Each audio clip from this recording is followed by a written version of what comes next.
नमस्कार, आप देख रहे हैं मानवाधिकार मीडिया और मैं हूं आपके साथ मानवी ठाकुर। शुरुआत करते हैं आज की खास खबरों से।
आदेश हो तो निर्वाचन आयोग से प्राप्त निर्वाचित राष्ट्रपति के निर्वाचन का प्रमाणन पढ़ा जाए।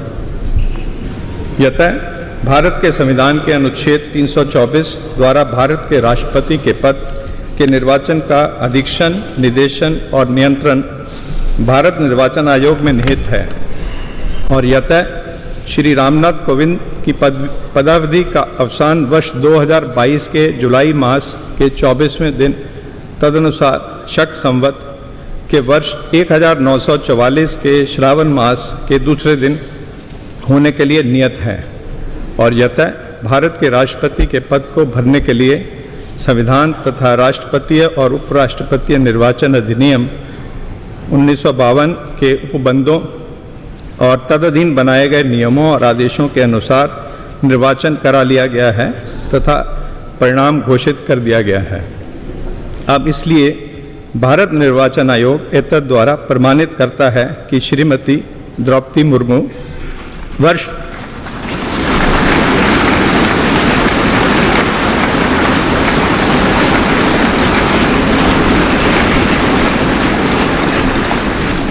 2022 के जुलाई मास के 21वें दिन तदनुसार शक संवत के वर्ष 1944 के आषाढ़ मास के 30वें दिन भारत के राष्ट्रपति पद के लिए सम्यक रूप से निर्वाचित हो गई हैं।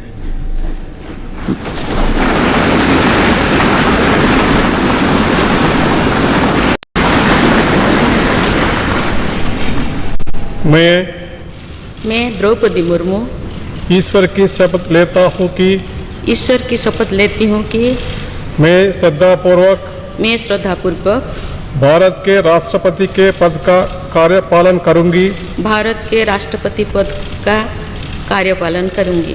तथा अपनी पूरी योग्यता से संविधान और विधि का परिरक्षण, संरक्षण और प्रतिरक्षण करूंगी और मैं भारत की जनता की सेवा और कल्याण में निरत रहूंगी।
माननीय श्री रामनाथ कोविंद जी,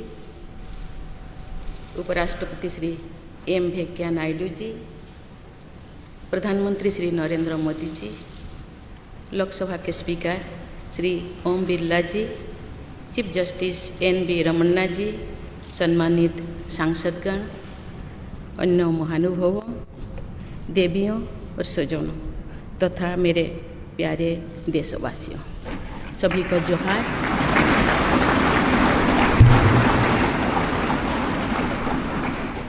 भारत के सर्वोच्च संवैधानिक पद पर निर्वाचित करने के लिए मैं सभी सांसदों और सभी विधानसभा सदस्यों का हार्दिक आभार व्यक्त करती हूँ।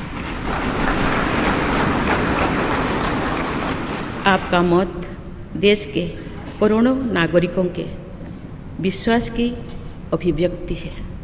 मैं भारत के समस्त नागरिकों की आशा, आकांक्षा और अधिकारों की प्रतीक इस पवित्र संसद से सभी देशवासियों का पूरी विनम्रता से अभिनंदन करती हूँ।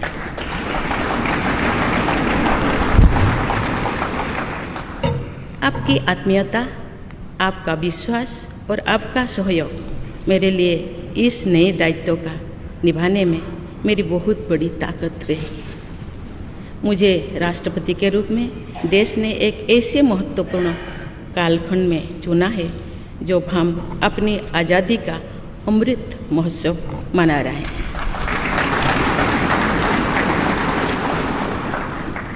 आज से कुछ दिन बाद ही देश अपनी स्वाधीनता के 75 वर्ष पूरी करेगा।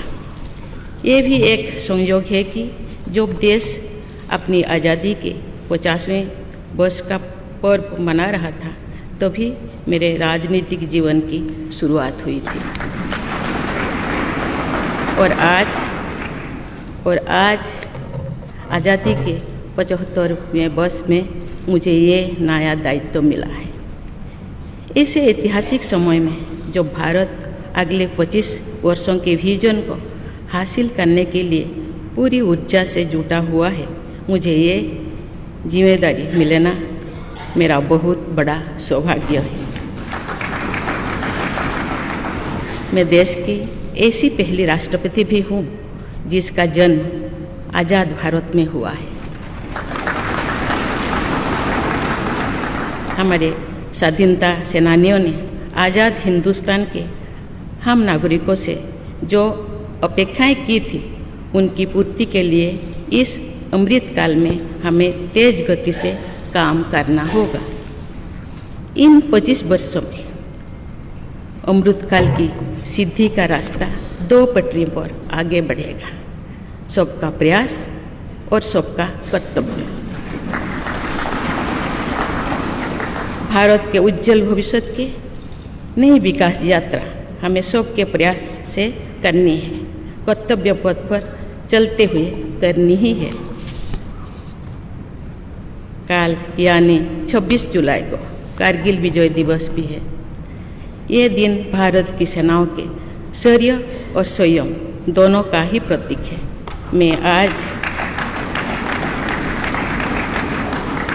मैं आज देश की सेनाओं को तथा देश के समस्त नागरिकों को कारगिल विजय दिवस की अग्रिम शुभकामनाएं देती हूँ।